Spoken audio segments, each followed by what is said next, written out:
اس سے پہلے سورہ طٰہٰ کی مختلف آیتوں کا خلاصہ پیش کیا گیا ہے۔ ابھی اپنے سامنے جو آیت کریمہ ہے، اس آیت کریمہ کا نزول کب ہوا، یہ آیت کریمہ کب نازل ہوئی؟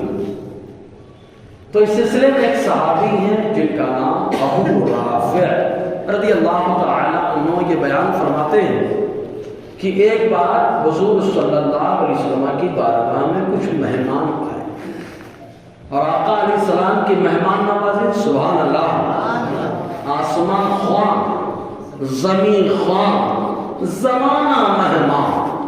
خواں کا مطلب کیا؟ دسترخوان۔ خواں کا مطلب کیا ہے؟ دسترخوان۔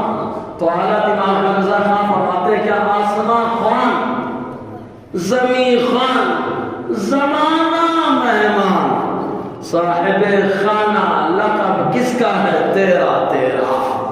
مطلب آسمان کی دسترخوان ہے، زمین کی دسترخوان ہے، اور ساری مخلوق کے اللہ کے حبیب آپ کے مہمان ہیں، اور یہ سب کس کے گھر ہے؟ اے اللہ کے حبیب آپ ہی کے تو گھر ہیں، سمجھ نا، تو آپ کے گھر۔ تو حضور کی بارگاہ میں مہمان بہت آتے تھے، اور آقا علیہ السلام کی مہمان نوازی، سبحان اللہ، کیا کہیں۔ ایک بار ایک مہمان، اب مہمان نوازی دیکھیں، ایک کافر آ گیا تھا حضور کے پاس۔ کون آیا تھا؟ کافر آیا۔ حضور صلی اللہ علیہ وسلم نے اس کو بھی دودھ پلایا، ایک بکری کا دودھ نکال کے دیا گیا، اس نے پی لیا، اور نکالا گیا اور پی لیا۔ 7 بکری کا دودھ نکالا گیا تھا، 7 بکریوں کا دودھ پی گیا۔ اور دوسرے دن جب ہوا سویرا تو آقا علیہ السلام کی بارگاہ میں آیا، کلمہ پڑھ کے مشرف اسلام ہو گیا۔ اور جب کلمہ پڑھا، حضور نے فرمایا، ترمذی کی حدیث ہے، حضور نے فرمایا اب اس کو دودھ پلاؤ۔ ایک بکری کا دودھ نکال کے دیا گیا، پی نہ سکا، تو آقا علیہ السلام نے فرمایا کافر 7 آنتوں سے کھاتا ہے اور مومن 1 آنت سے کھاتا ہے۔ کل ایمان نہیں تھا تو خود کھایا، آج ایمان آیا تو اللہ نے برکت عطا فرما دیا۔ تو حضور کی مہمان نوازی کا کیا کہنا۔ تو حضرت ابو رافع رضی اللہ تعالی عنہ بیان فرماتے، مہمان حضور کی بارگاہ میں آ گئے تو آقا علیہ السلام نے اپنے گھر میں دکھوایا۔ سب ازواج مطہرات کے گھر میں حجروں میں جا کے دیکھا گیا، بظاہر کچھ نہیں تھا، بظاہر کچھ نہیں تھا، ورنہ حقیقت میں سب کچھ تھا۔ کل جہاں ملک اور جو کی روٹی غذا، اس شکم کی قناعت پہ لاکھوں سلام۔ تو حضور صلی اللہ علیہ وسلم کے تمام حجروں میں دیکھا گیا، ہر ازواج زوجہ آقا علیہ السلام کی جو کے حجرے میں دیکھا گیا، بظاہر کچھ نہیں تھا۔ آقا علیہ السلام نے اپنی بیٹی کے گھر میں دکھایا اور بھی کچھ نہیں تھا۔ تو ابو رافع رضی اللہ تعالیٰ عنہ کو حضور نے حکم دیا، ایک یہودی ہے جو سامان خرد و نوش بیچتا ہے، جب اس کے یہاں سے کچھ آٹا لے کر کے آیا، اور قیمت بھی حضور نے نہیں دی، قیمت بھی آقا علیہ السلام نے نہیں دی، بظاہر سمن نہیں دیا۔ ابو رافع پہنچ گئے اور کہا کہ اللہ کے حبیب صلی اللہ علیہ وسلم نے حکم دیا ہے کہ آپ آٹا دے دو قرض کے طور پر، اگلا مہینہ رجب کا آنے والا ہے، رجب کے مہینے میں تمہارا قرض ادا کر دیا جائے گا۔ تو وہ صلی اللہ علیہ وسلم نے پیغام بھیجا۔ ابو رافع کہتے میں پہنچا، جب اس سے کہا، اس نے کہا نہیں نہیں، اگر کچھ لینا ہے تو گروی رکھنا پڑے گا، گروی رکھنا پڑے گا۔ ابو رافع رضی اللہ تعالیٰ عنہ آقا کی بارگاہ میں آئے اور آ کر کے بتایا کہ وہ تو ایسا ایسا کہہ رہا۔ تو حضور صلی اللہ علیہ وسلم نے فرمایا دیکھو ان مغرور کو کیسے گھمنڈی ہوتا ہے کہ اللہ تبارک و تعالیٰ نے جو ان کو دولت سے نوازا ہے تو خالی آزمانے کے نوازا ہے، اللہ نے ان کو آزمائش میں ڈالا، ورنہ میرا مولا تو قلیل کو کثیر میں تبدیل فرما دیتا ہے۔ تو آقا علیہ السلام نے فرمایا، تو انہوں نے دنیا کو دیکھا اس یہودی نے، تو اللہ تبارک و تعالیٰ نے ارشاد فرمایا، کہتے ہیں نا کہ یار جو کافر ہے دیکھو کتنا خوشحال ہے، پڑھا لکھا ہے، گھر بار اچھا ہے، رہن سہن اچھا ہے، پڑھا لکھا ہے۔ ہم کہتے ہیں پیارے خالی لباس کو مت دیکھو، یہ دیکھو کہ لقمہ کیسا ہے، سود وہ کھاتا ہے، شراب وہ پیتا ہے، ہم جیسے بھی رہتے ہیں اللہ نے ہم کو حلال لقمہ عطا فرمایا، سمجھے نا، خالی لباس کو ہی مت دیکھو۔ تو ان کی آسائش، ان کی راحت اور ان کی خوشحالی دیکھ کر کے مومن تھوڑا ٹینشن میں آتا ہے، ہمیں بھی مل جاتا تو اچھا ہوتا۔ ارے اللہ تعالیٰ نے ایمان دے دیا، اس سے بڑی کوئی دولت نہیں ہو سکتی ہے۔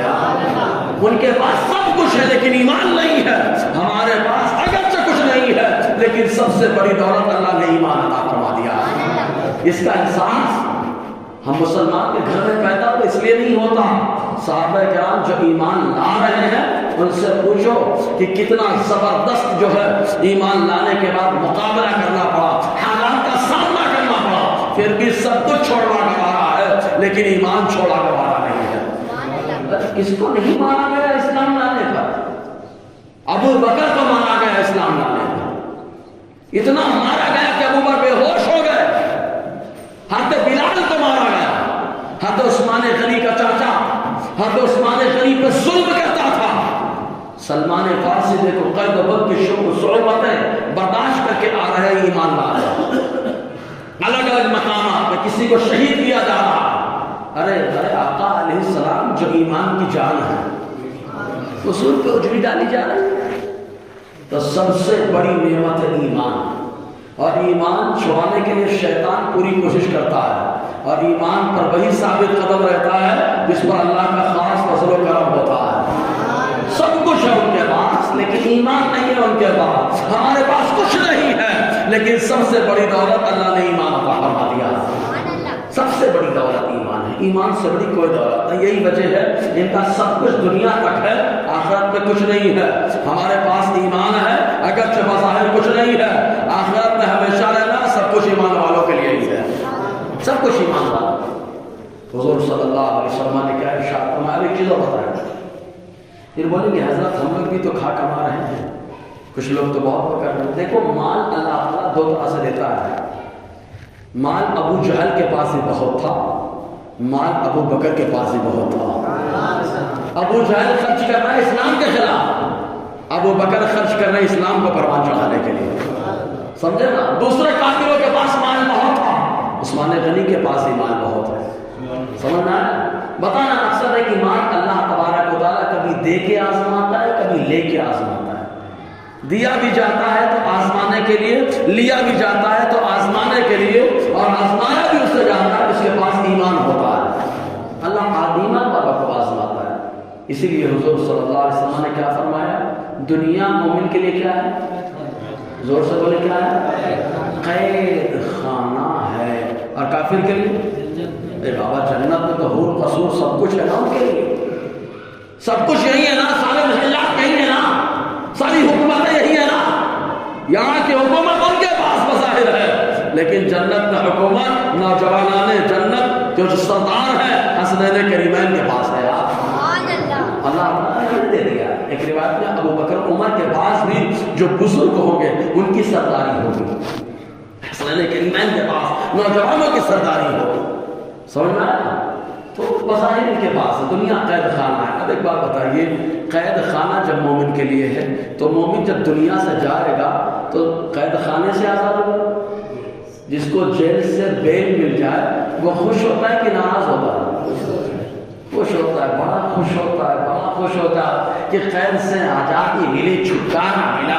اور جیسے قید سے نکلا تو کہاں پیاروں کو دیکھا جاتا ہے، قید میں تھا کسی کو نہیں دیکھا، قید سے نکلا تو اپنے محبوب کو دیکھا، اپنے محبوب اپنے معشوق کو دیکھا، جس کے لیے زندگی گزارنا اس کو دیکھا۔ کہیں ایمان والا جب تک دنیا میں ہے قید میں ہے، اور جیسے روح نکل گئی قید سے آزاد ہو گیا اور اپنے محبوب کا جلوہ دیکھ رہا ہے۔ اچھا، قید سے آزاد ہونا یہ خوشی ہے یا غم ہے؟ خوشی ہے۔ اسی لیے اللہ کے جو نیک بندے ہوتے ہیں، جو ولی ہوتے ہیں، جس دن دنیا کی قید سے وہ آزاد ہوئے اس دن ان کا عرس منایا جاتا ہے۔ عرس کے معنی بھی خوشی ہے، عرس کے معنی بھی کیا ہے، خوشی۔ یہ بھی ایک حکمت ہے۔ تو دنیا ان کے لیے بھائی جنت ہے، ہمارے لیے تھوڑے نہیں ہے۔ پھر بھی اللہ تعالیٰ ہم کو دنیا میں کھلا رہا ہے نا، اور روزی اللہ سب کو دیتا ہے، لینے والا چاہیے، دیتا سب کو۔ ہاں اگر رزق اٹھا لیا گیا تب ایسی صورت میں سب کچھ ہونے کے باوجود آدمی نہیں کھا پاتا۔ مثال دے دو، سب کچھ بھرا پڑا ہے، بیڈ پہ پڑا ہے، کچھ نہیں منہ کے اندر جا رہا ہے، کچھ جا ہی نہیں رہا منہ کے اندر، کہا سب کچھ تو ہے اس کے بعد لیکن کھا نہیں پا رہا، کہا لقمہ اٹھا لیا گیا، اور اگر کچھ بھی نہیں ہوتا، فقیر بھی ہے، کچھ بھی نہیں ہے، پھر بھی اللہ کرم فرماتا ہے کبھی اسپیشل دعوت کھاتا رہتا ہے، تو اللہ نے روزی لکھا ہے تو کھلا، اور روزی ختم، جہاں تک آخری لقمہ تھا، اب اس کے بعد کھانا اٹھا لیا گیا، پوری طاقت لگا کر نہیں کھا پائے گا، تو یہ اللہ تبارک و تعالیٰ کو معلوم ہے کون سا لقمہ آخری لقمہ ہے، کون سا گھونٹ آخری گھونٹ ہے، یہ اللہ تبارک و تعالیٰ کو معلوم ہے۔ یا ایک چیز اور نشان نہیں کر دوں میں، ایک صاحب سے سوال ہوا، بولے اماں کا چہرہ دیکھنا حج کا ثواب ہے؟ ارے ہاں کہ نہیں بھائی، اماں کا چہرہ دیکھو حج کا ثواب ہے کہ نہیں؟ آج لوگ اماں کو دھو رہے ہیں، حج کرنے مطلب حج کو خراب کر رہے ہیں، ابا کو چھوڑ رہے ہیں، حج کو خراب کر رہے ہیں، حج کا ثواب ہے؟ تو اب سوال پیدا ہوتا ہے جب اماں ابا کو دیکھو حج کا ثواب ہے تو حج کے لیے حج کی ضرورت کیوں ہے؟ سوال ہے، ابا کو دیکھ لیا حج ہے، اماں کو دیکھے حج ہے، تو اب کیوں جا رہے ہیں 5 لاکھ 6 لاکھ خرچہ کر کے؟ تو دیکھو ایک ہے حقیقت میں کھانا کھانا اور ایک ہے خالی بدن میں طاقت آنا۔ دیکھیں جو آدمی جی رہا ہے باٹلی سے کھانا ڈال رہا ہے، پانی جا رہا ہے، باٹلی چڑھ رہی ہے، زندہ ہے نا، طاقت ملے کہ نہیں ملے، پیٹ بھر رہا ہے کہ نہیں بھر رہا، تو پیٹ کا بھرنا تو پایا ہے لیکن زبان کو ذائقہ نہیں ملا، لیکن اگر کھایا تو ذائقہ بھی ملا، پیٹ بھی بھرا، تو کہا کھانا 2 طریقے سے ہے، ایک خالی پیٹ بھرنا ہے اور ایک ذائقہ بھی ہے، پیٹ بھی بھرنا ہے، تو کہا جب ماں باپ کو آدمی دیکھتا ہے تو حج کا ثواب ملتا ہے، لیکن جب خانہ کعبہ جاتا ہے تو حقیقت میں ثواب اللہ حج کا ثواب عطا فرماتا ہے۔ کہا کیسے؟ کہا ماں باپ کو دیکھا تو خالی حج کا ثواب اب ملا، مطلب پیٹ بھرا، اور مکے کو دیکھ لیا تو ذائقہ بھی مل گیا، ثواب بھی مل گیا، سمجھ آیا؟ تو دنیا کو نہیں دیکھنا، اس لیے اللہ تعالیٰ نے ایمان والوں سے جو قرآن پڑھیں ان سے خطاب فرما رہا ہے، کیا فرما رہا ہے معلوم؟ وَلَا تَمُدَّنَّ عَيْنَيْكَ، اپنی آنکھیں مت پھاڑ، ایک قرآن پڑھنے والے، ایک قرآن سننے والے، اپنی آنکھیں پھاڑ کے اس کو مت دیکھ، إِلَىٰ مَا مَتَّعْنَا بِهِ أَزْوَاجًا مِّنْهُمْ، جو ہم نے کافر کو ان کے جوڑوں کو برتنے کے لیے دیا ہے، شادی شدہ جوڑوں کو اللہ نے جو برتنے کے لیے دیا ہے انہیں مت دیکھو۔ یا اللہ کیوں نہ دیکھیں؟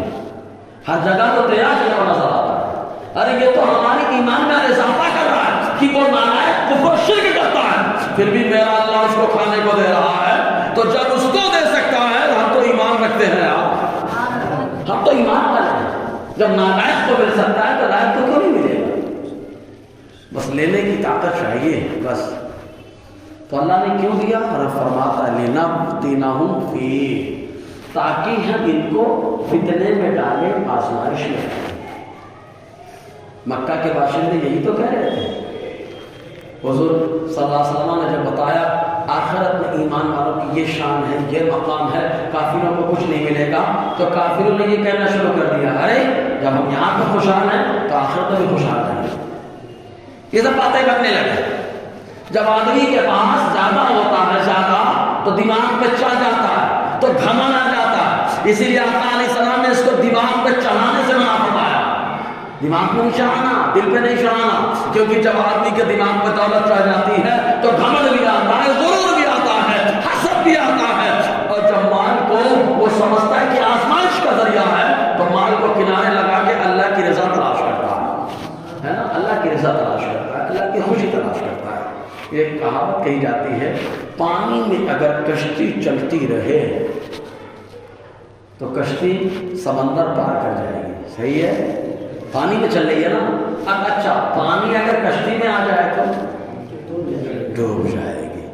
تو اب دیکھو انسان کس طریقے کا ہے، دنیا سمندر، دنیا سمندر، اگر دنیا ایمان والے کے اندر آ جائے تو ایمان والا گیا، اور اگر ایمان والا دنیا میں کشتی کی طرح چلتا رہے تو اس ساحل سے چلا تھا اس ساحل تک صحیح و سالم پہنچ جائے گا، تو کشتی کی طرح زندگی گزارنا ہے۔ اگر اس انداز میں اچھا تو بتائیے، جب کشتی سمندر میں چلتی ہے تو ضرورت کا سامان بھی تو رکھتی ہے، اسی لیے ایمان والوں کو ضرورت کا سامان لینے کے لیے اللہ تعالیٰ حکم دے رہا ہے، کلو واشربو مما رزقناکم، ارے کھاؤ اس سے، پیو اس سے جو ہم نے تمہیں عطا کر دیا ہے۔ اللہ نے کھانے پینے کا بھی حکم دیا۔ ہمارے بولتے ہیں کہ یار یہ کام ہو رہا ہے، سب کھا رہے ہیں، ارے بابا اللہ نے حلال کھانے کا حکم دیا، ہم نہیں کھائیں گے تو کون کھائے گا؟ لیکن حرام نہیں، حلال کھانے کا اللہ نے حکم دیا ہے۔ صحیح بات ہے کہ نہیں؟ ایک بات بتائیں، بہت سی چیزیں حرام ہوتی ہیں لیکن لوگ بڑے شوق سے کھاتے ہیں۔ چوری کا مال شوق سے، سود کا مال شوق سے۔ شاید اس سے پہلے سوال ہوا تو میں نے مثال بھی دی۔ اچھا بتائیے، چوری کا مال حلال ہے کہ حرام؟ زور سے بولیے۔ سود کا مال حلال ہے کہ حرام؟ لیکن لوگ کھا رہے ہیں۔ اب یہیں پہ آ جاؤ، خنزیر ڈکر، میں بولے حضرت ممبر پہ اس کا نام لے لیے، بھیا قرآن میں اس کا لحم الخنزیر، مصلی پہ تراویح کے اندر نماز کے اندر کر کے بھی نام لینا پڑتا ہے اس کا، اور نہیں کہ نہیں تو بتانے کے لیے کام بول دی حرام میں کہہ رہا ہے۔ اس کا گوشت اگر کوئی پکا کے لائے، تل کے لائے، بھون کر کے لائے، کھائیں گے؟ کیوں نہیں کھائیں گے؟ بولے کیوں نہیں کھائیں گے؟ حرام میں کہا، جب یہ حرام ہے تو سود بھی تو حرام ہے، چوری بھی تو، چوری کا مال بھی تو حرام ہے۔ ایسی کسوٹی ہے انسان کی یار، ایک کو بولتا ہے حرام میں نہیں کھاؤں گا، دوسرے کو حرام بول کے کھا رہا۔ حرام تو حرام ہوتا ہے۔ یہ بولے حضرت حلال کیسے؟ تو میرا رب آگے خود فرماتا ہے، سنو وَرِزْقُ رَبِّكَ خَيْرٌ وَأَبْقَىٰ، تمہارے رب کا رزق تمہارے لیے بہتر اور باقی رہنے والا ہے۔ جو اللہ نے روزی دی ہے وہ روزی باقی رہنے والی ہے، وہ بہتر ہے۔ اور اللہ نے ہم کو کون سی روزی دی ہے؟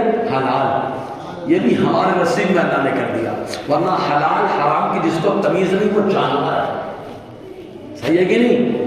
اس کو گھاس چاہیے، چاہے اپنے ملے کی گھاس ہو چاہے دوسرے کے ملے کی گھاس ہو، چوری کی گھاس ہو یا خریدی ہوئی گھاس، اس کو گھاس چاہیے، چارہ چاہیے، کھانے کا وہ جانور۔ تو کہا حلال حرام کی تمیز نہیں کر رہا ہے، تو کہا جو تمیز نہیں کر رہا ہے وہ مصطفیٰ ہو گیا، اور جو تمیز کرتا ہے وہ مصطفیٰ کا غلام ہوتا ہے۔ تو اللہ نے ہم کو حلال حرام کی تمیز تو دے دی ہے۔ لوگ بولتے ہیں حضرت کیا بتاؤں، دوسرے کے یہاں مزدوری کرتا ہوں، یہ کرتا ہوں، وہ کرتا ہوں، یعنی شرما کے بولتے ہیں۔ کائے کو شرمانے کا؟ چوری کرنے والا تو کھل کے بتاتا ہے میں یہ کر رہا ہوں، جب چوری کرنے والا گناہ کر کے گناہ کا اظہار کرتا ہے کہتا ہے یار تو ہم حلال کماتے ہیں الحمدللہ، اور جو بندہ حلال کماتا ہے آقا نے فرمایا جتنے لقمے بھی انسان کھاتا ہے ان تمام لقمے میں سب سے افضل لقمہ وہ ہے جو اپنی محنت کی کمائی کا کھاتا ہے، اپنے ہاتھ کی کمائی سے کھاتا ہے۔ تو حلال رزق یہ اللہ تعالیٰ کو پسند ہے، رسول اللہ کو پسند ہے۔ جی وَرِزْقُ رَبِّكَ خَيْرٌ وَأَبْقَىٰ، اور تمہارے رب کا رزق بہتر ہے، وَأَبْقَىٰ، اور دیر تک رہنے والا ہے۔ مطلب اللہ جو حلال روزی دیتا ہے اس سے برکت آتی ہے۔ اس سے پہلے شاید کہیں پہ حضرت اورنگزیب کا واقعہ میں نے سنایا ہے، ایک بار درود پاک پڑھ تو سناؤ گے، صلی اللہ علیہ وآلہ صلی اللہ علیہ وسلم، صلاۃ و سلام علیک یا سیدی یا رسول اللہ صلی اللہ تعالی علیہ وسلم۔ حضرت اورنگزیب، ان کے استاذ ہیں ملا احمد جیون۔ لکھنؤ سے قریب ایک قصبہ ہے امیٹھی، وہ امیٹھی ایک امیٹھی الگ ضلع ہے، اس کی بات نہیں کر رہا ہوں، امیٹھی قصبہ، وہاں پہ ملا احمد جیون رحمۃ اللہ علیہ کا مزار شریف ہے۔ تو وہاں کے رہنے والے جب حضرت اورنگزیب عالمگیر علیہ الرحمٰن تخت پر بیٹھے تو عالم بھی تھے، حافظ بھی، اور ساتھ ساتھ مجدد وقت بھی ہیں، اور بزرگوں کے بڑے بڑے خدمت گزار ہیں۔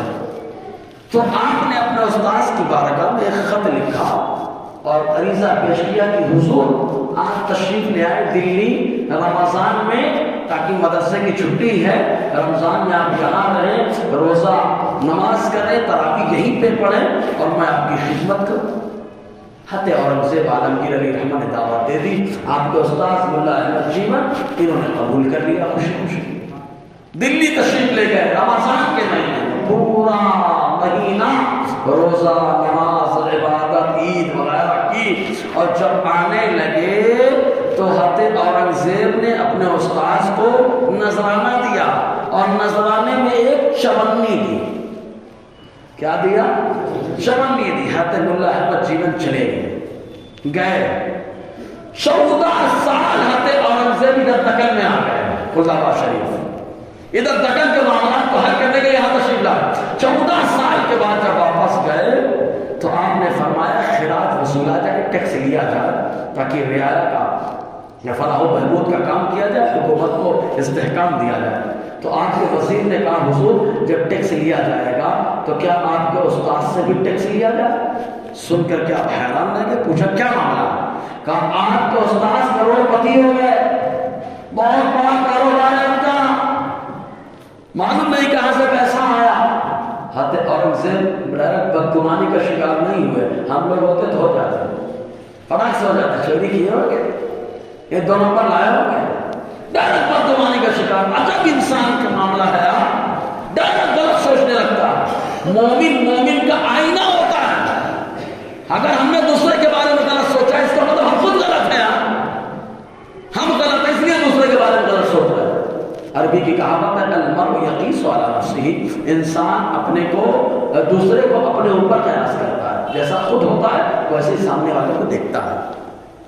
حضرت اورنگزیب عالمگیر علیہ رحمۃ اللہ نے پھر پیغام بھیجا کہ حضرت 14 سال ہو گئے، میں یہ چاہتا ہوں کہ پھر رمضان میں دلی تشریف لائیں تاکہ میں آپ کی خدمت کروں۔ آپ کو استاذ ملا احمد جیون رحمۃ اللہ علیہ تشریف لے گئے، رمضان میں وہیں تھے۔ ایک دن حضرت اورنگزیب گفت و شنید کرنے لگے، باتیں کر رہے تھے، تبادلہ خیال کر رہے تھے، بات کرتے کرتے کرتے کرتے ملا احمد جیون رحمۃ اللہ علیہ نے فرمایا بیٹا تمہاری چونی بڑی بابرکت نکلی، بولو تمہاری چونی بڑی بابرکت نکلی۔ کہا کیسے؟ کہا جب تم نے نذرانہ مجھے دیا اس چونی کا تو میں نے اس سے کباس روئی کا کاروبار شروع کر دیا، اور اللہ نے اتنی برکت دی ہے آج کروڑوں کا مال میرے پاس پڑا ہوا ہے۔ زور سے آؤ سلو۔ 14 سال میں چونی نے کمال دکھایا، کروڑوں کا مال آ گیا۔ اللہ کا رزق تمہارے لیے بہتر ہے، دیر تک رہنے والا۔ تو ملا احمد جیون رحمۃ اللہ علیہ نے بتایا، حضرت اورنگزیب نے پوچھا کہ حضور آپ یہ نہیں پوچھیں کہ وہ چونی میں نے کیسے کمایا تھا، کہاں سے لے کر کے آیا تھا؟ کہا بیٹا کیسے معاملہ؟ کہا حضور ایک رات میری عادت یہ کہ میں رات میں بھیس بدل کر کے اپنی رعایا کا حال جان لیتا ہوں۔ تو ایک رات دلی میں بھیس بدل کر کے میں گھوم رہا تھا، کیا دیکھتا ہوں چاندنی چوک پر ایک شخص ہے، بارش ہو رہی ہے زوروں سے، اور وہ لالٹین لے کر کے کھڑا ہے، اور وہ مجھ کو دیکھ کر کے بولتا ہے اے اجنبی کیا تم ہمارے یہاں کام کرو گے؟ اس لیے کہ ہمارے گھر کی چھت سے پانی ٹپک رہا ہے۔ تو میں نے اس کے یہاں مزدوری کرنا، کام کرنا پسند کر لیا۔ میں نے رات بھر کام کیا، اور رات بھر کام کرنے کے بعد جب جانے لگا تو چونی اس نے مجھے مزدوری میں دی اور میں چلا گیا۔ وہی چونی نذرانے کے طور پر میں نے آپ کی بارگاہ میں پیش کر دیا تھا۔ وہ چونی میں نے پیش کی، کہا اس کی تصدیق ہو جائے تو آپ نے ایک اپنے کارندے کو بھیجا، کہا چاندنی چوک پر ایک شخص رہتا ہے جس کا نام اتم سنگھ ہے، اس کو بولو حساب کا رجسٹر لے کر کے آ جائے۔ چنانچہ اتم سنگھ کے پاس پہنچا، وہ شخص بلا کر کے لایا، وہ کانپتے ہوئے رجسٹر لے کر کے آیا۔ حضرت اورنگزیب نے فرمایا اپنا حساب بتاؤ۔ اس نے حساب بتایا، اور اسی تاریخ اسی رات میں آ کر کے خاموش کھڑا ہو گیا۔ خالی چونی تو لکھا ہے، کیوں خرچ ہوا یہ بھی لکھا، کس کو دیا یہ نہیں معلوم، کس کو دیا یہ نہیں معلوم۔ تو حضرت اورنگزیب نے فرمایا کیا معاملہ ہوا تھا؟ کہا معاملہ ہے کہ میرے گھر کی چھت چو رہی تھی اور میں اس کو بند کرنے کی کوشش کر رہا تھا، بند نہیں ہو رہی تھی، میں پریشان تھا، لالٹین لے کر کے میں باہر کھڑا مزدور کا انتظار کر رہا تھا۔ ایک نوجوان نظر آیا، اس کو میں نے مزدوری کرنے پہ لگایا اور فجر سے پہلے وہ چلا گیا۔ جب جانے لگا تو میں نے کہا یہ نوجوان مزدوری تو لیتے جا۔ اس نے کہا جلدی میں ہوں، تو میں نے اپنے جیب میں ہاتھ ڈالا، چونی ملی، میں نے نکال کر اس کو جو ہے اس کی مزدوری کے طور پہ دے دیا تھا۔ تو ہم اس کو حضرت نے روانہ کر دیا اور اپنے استاد سے فرمایا حضور یہ حال میرا تھا، اور وہ مزدور جو وہاں مزدوری کرنے گیا تھا وہ آپ کا شاگرد، وقت کا مجدد اور وقت کا بادشاہ اورنگزیب تھا۔ تو روزی یہ ہے. اللہ تعالیٰ کیا فرما رہا ہے؟ وَرِزْقُ رَبِّكَ خَيْرٌ، تمہارے رب کی روزی بہتر ہے، وَأَبْقَىٰ، اور دیر تک رہنے والی ہے، کہ وہ چمنی آئی اور 14 سال کے اندر کروڑ پتی بنا دیا. تو حلال روزی کی اہمیت یہ ہے. اللہ برکت دینے والا ہے نا. تو خیر جو ہے ترقی کر رہا ہے وہ حرام حلال دونوں کھا رہا ہے. اللہ نے ہم کو حلال کھانے والا بنایا ہے نا، ہم حلال کھاتے ہیں. ٹھیک ہے. تو اللہ تعالیٰ نے کیا فرمایا؟ ان کی طرف مت دیکھو، ہم نے ان کو آزمائش کے لیے مال دیا ہے. مال ان کی آزمائش کے لیے ہے، دنیا ان کی آزمائش کے لیے ہے. اسی لیے ایک حدیث پاک میں آقا علیہ السلام نے فرمایا، یہ حدیث حلیۃ الاولیاء کے اندر ہے، جس کے راوی باب العلم حضرت علی کرم اللہ وجہ الکریم ہے. وہ فرماتے ہیں، حضور نے فرمایا الدنیا جیفۃ وطلعها کلاب. حضور نے فرمایا دنیا مردار ہے اور دنیا کا طلب کرنے والا کتا ہے. کس نے کہا؟ حضور نے فرمایا. دنیا کیا ہے؟ مردار، مرا ہوا جانور، مرے ہوئے جانور کی طرح. اور جو اس مرے ہوئے جانور کی فراق میں رہے، طلب میں رہے، میں نے فرمایا کتا ہے. امام احمد رضا خان آلاری رحمت رضوان نے ایک شجرے میں اپنے ایک شعر میں یوں لکھا، بحر شبلی شیر حق دنیا کے کتوں سے بچا، ایک کارک عبد واحد بحریہ کے واسطے. تو دنیا کا کتا کون ہے؟ جو دنیا کا طلبگار ہے، وہ دنیا کا کتا ہے. اور دنیا کے کتے کو آقا نے کہا کتا ہے، اور اسی سنت کو امام احمد رضا نے بھی زندہ فرمایا. تو دنیا مردار ہے اور دنیا کا طلب کرنے والا کتا ہے. انشاءاللہ اور آگے گفتگو رہے گی. اللہ تعالی ہم سب کو فیضان قرآن برکات قرآن سے مالا مال فرمائے.